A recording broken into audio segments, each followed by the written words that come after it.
श्रीनगर से एक और कॉलर हमारे साथ हैं, फरीदा इनका नाम है। जी फरीदा जी, खैर मकदम है आपका प्रोग्राम में, बताएं। मुझे ये डायबिटीज है जी।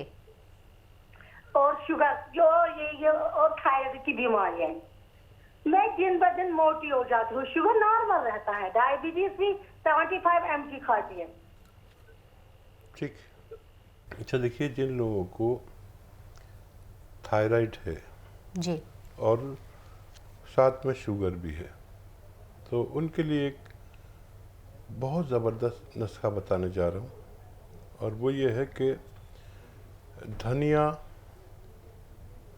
200 ग्राम, धनिया जो हमारे किचन में धनिया का दाना होता है, धनिया 200 ग्राम, और गुड़मार बूटी 200 ग्राम, और मेथी 200 ग्राम, और मोरिंगा का गोंद 200 ग्राम। ये सब चीज़ें 200 ग्राम लेके खूब बारीक पाउडर बनाएं और 1 चम्मच सुबह, 1 चम्मच शाम को खाने से कुछ पहले जी। पानी के साथ खाएं। तो इन दोनों इमराज का कंट्रोल होना मुमकिन है।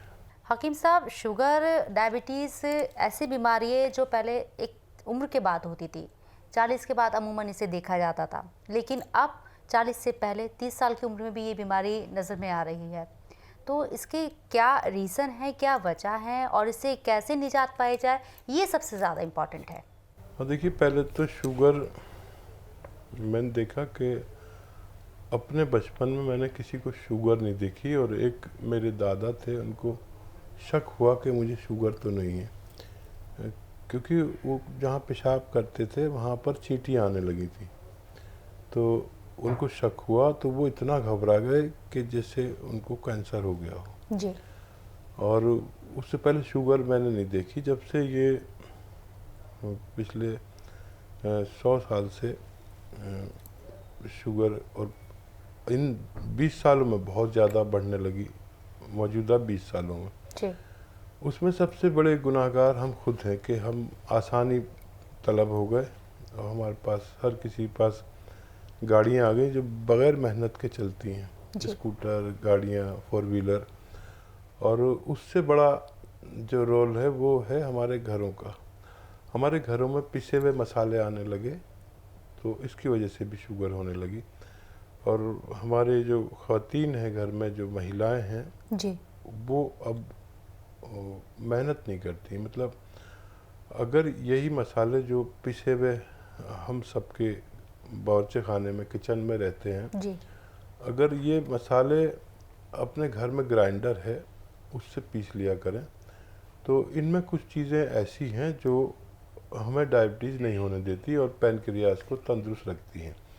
शुगर का काम पैनक्रियाज तमाम करते हैं, और वो मसाले जो जिन्हें हम बुरा समझते हैं उनको इस्तेमाल करें। जैसे दालचीनी पैनक्रियाज को बूढ़ा नहीं होने देती और उससे उसकी जिम्मेदारी निभाने के लिए मजबूर करती है, जी। और लीवर को बहुत फ़ायदा देती है। और धनिया है जो हम पिसाया लेते हैं तो पता नहीं क्या होता है, लेकिन जो धनिया हम मामूली समझ के या बड़ी बेदिली से अपने खाने में डालते हैं, जी। ये हमें अगर मुतवातिर और एक बड़ी तादाद में इस्तेमाल किया जाए तो ये हमें थायराइड नहीं होने देता। इतना फ़ायदा धनी। तो इस वक्त में बहुत ज़्यादा बढ़ने वाली बीमारी है थायराइड जी। और शुगर यानी डायबिटीज़। जी। तो जब ये चीज़ें इनको कंट्रोल कर सकती हैं, तो फिर हम क्यों नहीं ऐसा करते कि पिसे हुए मसाले ना लाकर अपने घर में मसाले पीसें और इन्हें एक बड़ी तादाद में जितनी ज़रूरी है इस्तेमाल करें। अपने बच्चों को घर के खाने की आदत डालें ताकि हम बहुत सारे बीमारियों से बच सकें। एमपी से एक और कॉलर महेश चौधरी हमारे साथ है। जी महेश, बताएं आपको क्या परेशानी है। जी। और मैं हकीम साहब का शुक्रिया अदा करना चाहता हूँ जी। कि इतना अच्छा कार्यक्रम मुझे करते हैं वो, मैं उनका नियमित दर्शक हूँ। और थोड़ा सा उनको एक सजेस्ट करना चाहता हूँ यदि हो सके तो, कि जो वो दवाइयाँ बताते हैं जी। जी, वो यदि स्क्रीन पे लिख के आता है, तो जैसे मान लो नोट करना हुआ, तो कभी कभी क्या है सुन नहीं पाते हैं और वो नोट नहीं हो पाता है। जी। तो थोड़ा सा मेरा एक ही अनुरोध कर रहा था उनसे, ठीक है ठीक है ठीक है, यदि मैं ऐसा समझ संभव हो जाए तो अच्छा रहता है। मैं समझ गया। और ज़रूर मैं आपको बता देता हूँ कि जो भी हम लोग प्रोग्राम करते हैं तो इसकी फुटेज आपको फेसबुक पेज पर या यूट्यूब पर चली जाती है।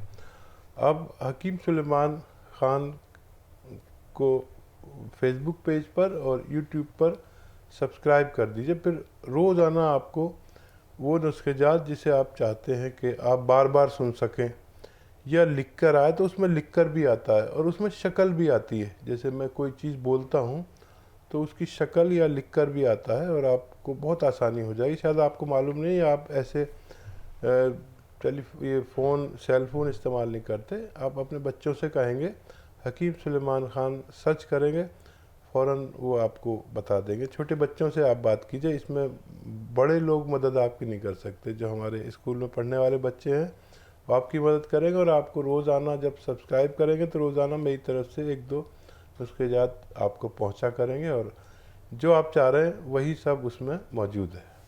तो बिल्कुल महेश जी, हकीम साहब सिर्फ आपकी टीवी स्क्रीन तक ही मौजूद नहीं है, आप सोशल मीडिया के ज़रिए भी उनसे जुड़ सकते हैं। फेसबुक पर आप उनसे जुड़ सकते हैं और उनके पेज को लाइक कर सकते हैं। जो नुस्खे वो बताते हैं उन्हें जान सकते हैं। जी अशोक, बताएं आपको क्या दिक्कत है, क्या परेशानी है, क्या आप हकीम साहब से बात करना चाहते हैं? हकीम साहब मौजूद है। जी नमस्कार जी। जी आदाब अशोक जी, फरमाइए। सर मैंने कमर दर्द था मेरे पहले। जी जी। तो सर मैंने एक डब्बा खा लिया, तो उसके बाद में 40% असर हुआ सर। जी जी। तो मेरा क्या है, असल में दर्द इधर ठीक है लेकिन मेरा वेट नहीं बढ़ रहा है सर, कोई दिक्कत आ रही है, वेट कमजोर बहुत हो गया। तो अगर 1 महीने में आपको 40% फ़ायदा है तो ये बहुत अच्छी बात है, क्योंकि किसी किसी को तो 20% ही फ़ायदा होता है 1 महीने में। तो सबसे पहले आप ये दवा जब तक खाएं जब तक आप मुकम्मल तौर पर ठीक ना हो जाएं। और वेट गेन तो बहुत आसान है, कोई भी कर देगा। वेट गेन पर अभी तवज्जो ना दें, वेट गेन करना बहुत आसान है। आप कोई भी नुस्खा हमारे फेसबुक से या यूट्यूब से ले सकते हैं। बहुत सारे नुस्खेजात मैंने उस पर डाले हैं, वेट गेन करने के लिए भी और कम करने के लिए भी। जिसको जैसी ज़रूरत हो वहाँ से नुस्खा ले लें। लेकिन आप इसको जब तक खाएं, चाहे 2-3 महीने लग जाएं, जब तक आपका पूरा दर्द ना चला जाए, क्योंकि ये बहुत अच्छी दवा है, दुनिया की अच्छी दवा है। इसको इस्तेमाल आप लगातार करें और बहुत मुबारक कि आपको फ़ायदा शुरू हो गया। तो बिल्कुल नाज़रीन, अगर आपके भी कोई सवाल हैं, हकीम साहब से आप बात करना चाहते हैं, तो हमारे नंबर आपकी टीवी स्क्रीन पर लगातार फ्लैश हो रहे हैं, आप वहां कॉल कर सकते हैं। सीधे हकीम साहब से आप फ़ोन के ज़रिए यहां बात कर सकते हैं, अपनी परेशानी उन्हें बता सकते हैं और जो नुस्खे हैं वो उनसे जान सकते हैं, जो दवाइयाँ हैं उनके बारे में भी आप जान सकते हैं। तो कॉल कीजिए। हकीम साहब, जैसे कि यहाँ बात हमने शुगर की करी, जॉइंट पेन की करी, ये ऐसी बीमारियां हैं जो लोगों को अपनी गिरफ्त में लेती जा रही हैं। और सबसे बड़ी बात ये है कि लोग इतने परेशान हैं कि वे जो सजेस्ट करता है जिस तरह की दवा वो लेना शुरू कर देते हैं। तो क्या ये भी एक पैमाना होना चाहिए कि आपको जो बताए वो चीज़ें नहीं खानी चाहिए? आप पहले इस पर मशवरा करें, अच्छी तरह से जांच पड़ताल करके ही इस पर कंसर्न करें। हाँ देखिए, दुनिया में सिर्फ 2 ही पैथियाँ हैं जो कामयाब हैं। जी। पैथियाँ तो बहुत हैं, नई नई पैथियाँ भी आ गई हैं, और लेकिन 2 पैथियाँ ऐसी हैं, एक पिछले 100 साल से काम कर रही है और एक हज़ारों साल से काम कर रही है। यूनानी पैथी सबसे पुरानी पैथी है। जी। और गुज़िश्ता 100 साल में एलोपैथ ने बहुत काम किया, वाकई हम उसकी कदर करते हैं। और एलोपैथ वक्ती तौर पर इलाज की बेहतरीन दवा है। और अगर आपको आज दर्द है, अभी दर्द है और आपको स्टूडियो में आना है, जी। या मुझे भी, जी। तो यूनानी के पास कोई दवा नहीं है कि आप घर से खाकर चलिए और फौरन आते आते स्टूडियो पहुंचते पहुंचते आपका दर्द गायब। जी। ये सिर्फ एलोपैथ बनाते हैं। और ये अच्छी दवा है उस वक्त के लिए जब आपको ज़रूरत है। जी। अगर आपको महीनों और सालों से दर्द है तो फिर आप वो दवा नहीं खा सकते, क्योंकि जहाँ एक अच्छी दवा हमें फ़ायदा करती है तो उसकी भी एक कैपेसिटी है कि बस ये 7 दिन या 15 दिन खा सकते हैं। जी। इसके बाद आप खाएंगे तो जिस्म में कुछ नुकसानात या होने लगेंगे, जैसे आपने देखा होगा किडनी ख़राब होना, डायलिसिस पे पहुंच जाना, जी। लीवर ख़राब हो जाना। मतलब आप बहुत दिन तक एलोपैथिक दवा खाते हैं तो फिर कुछ ना कुछ नुकसान होंगे, ऐसा डॉक्टर्स भी मानते हैं। जी। तो फिर आपको यूनानी में आना चाहिए। अच्छा, यूनानी आपको फ़ायदा तो रोज़ाना ज़रा सा करती है, लेकिन वो रोज़ाना आपका ज़रा सा मर्ज़ दूर कर देती है। दर्द दूर नहीं करती, मर्ज़। जितना मर्ज़ दूर करती है इतना दर्द दूर हो जाता है। तो हम पिछले 100 साल में हैबिचुअल हो गए कि हमारे दर्द हुआ और हमने एक गोली खाई तो वो पूरा खत्म हो फौरी जाता तौर है। पे तो वो ठीक है। और अगर आपको कोई ऐसी दवा दे कि आपको ज़रा सा फ़ायदा हो जी। तो आपके वो दवा अच्छी नहीं है। जी। लेकिन सिर्फ यही रास्ता है कि यूनानी नेचुरल दवा है जो आपको बगैर नुकसान पहुंचाए फ़ायदा करती है। आप चाहें तो एलोपैथ साथ में ले सकते हैं, वक्ती तौर पर आपके दर्द को कंट्रोल करने के लिए वो साथ में ले सकते हैं एलोपैथिक। यूनानी मुस्तकिल तौर पर फ़ायदा करने के लिए एक साथ भी खा सकते हैं, लेकिन मजबूर हैं सब। जी। इसके अलावा कोई रास्ता नहीं है। बहुत ज़्यादा जब आप एक फ़ायदे वाली दवा भी खाएंगे तो आपके जिस्म में नुकसानात होना तय है। तो एक और कॉलर फरहत हैं पंजाब से, वो भी इंतज़ार करें हकीम साहब से बात करने का, तो फरहत से बात कर लेते हैं पहले। जी फरहत, बताएं क्या परेशानी है आपको? अस्सलाम वालेकुम। जी वालेकुम सलाम। जी, हकीम साहब से बात हो सकती है? बिल्कुल, आप हकीम साहब से ही बात कर रही हैं। जी अस्सलाम वालेकुम, फरमाइए। अस्सलाम वालेकुम। वालेकुम सलाम फरहत। जी हकीम साहब, मैं बहुत मुद्दत से इंतज़ार कर रही थी आपसे बात करने के लिए। बहुत आपकी दवाइयाँ भी ले रही हूँ मैं, अच्छा। और तमाम रिश्तेदार भी ले रहे हैं। मैं अपनी बेटी के लिए आपसे बात करने के लिए परेशान थी बहुत। जी जी फरमाइए। जी, मेरी बड़ी बेटी 21 साल की है। जी। तो उसके सिर में बहुत दर्द रहता, माइग्रेन बताते हैं डॉक्टर। वो अंग्रेजी दवाएं देते हैं, नशे वाली दवाएं, सोने वाली, नींद वाली दवाइयाँ। जी। तो मैं इसलिए एक तो उसके लिए बात करना चाह रही थी, और एक छोटी वाली बेटी को किसी तरह से, पता नहीं किस तरह से, जो हमारे यहाँ पर काम करती लड़की रहती है उसको टीबी थी, रहती है मेरे पास 2 लड़कियाँ, पता नहीं उससे हुई या क्यों हुई, तो उनको छोटी वाली बेटी को टीबी हो गई थी। उसका पूरा कोर्स हुआ, अंग्रेजी कोर्स कराया, उसके बाद में अब ठीक हो गई थी। कुछ दिनों से, 1 साल से उसको सुबह सुबह उल्टी जैसा महसूस होता और बहुत बलगम आता। कई बार सारा दिन भी आता, स्कूल जाने में परेशान होती है।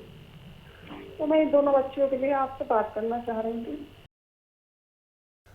कफ उसको अभी आता है, अगर इलाज पूरा नहीं है तो इलाज पूरा ज़रूर करें। यूनानी में, एलोपैथ में इसका सबसे अच्छा इलाज है, जो आप इलाज कर रहे हैं वही अच्छा है।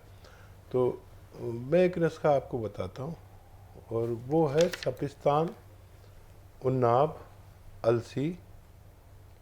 ये 3 चीज़ें पाउडर बना लें, और अगर बच्ची ये इसका पाउडर नहीं खा सके तो इसके हम वज़न शहद में मिलाकर एक माजून बन जाती है, और ये 1 चम्मच सुबह और 1 चम्मच शाम को गर्म पानी के साथ इसे दिया करें। अमल मैं आपको बताता हूँ, अगर वो बच्ची को आप कराएं रोज़ाना तो हो सकता है वो बगैर दवा के भी ठीक हो जाए, और रिपोर्ट हमसे शेयर करेंगे तो हमें और मदद करने में आसानी होगी। देखिए बच्ची को ऐसे ऐसे, देखिए मैं कैसे कर रहा हूँ, समझ लीजिए। ये रोज़ाना 2 मिनट करना है ऐसे, और 2 मिनट ऐसे ऐसे ऐसे ऐसे, 2 मिनट ऐसे पूरे दिन में, चाहे 1-1 मिनट करके किस्तों में करें, और जो दवा उनको दे रहे हैं वो देते रहिए। कोई भी ऐसी खातून जो मर्दों से बात करते में झिझकती हों या कुछ इंटरनल मसला हो तो हमारी खातून डॉक्टर से आप दिन में बात करें, और इंशाल्लाह आपकी मुकम्मल मदद की जाएगी।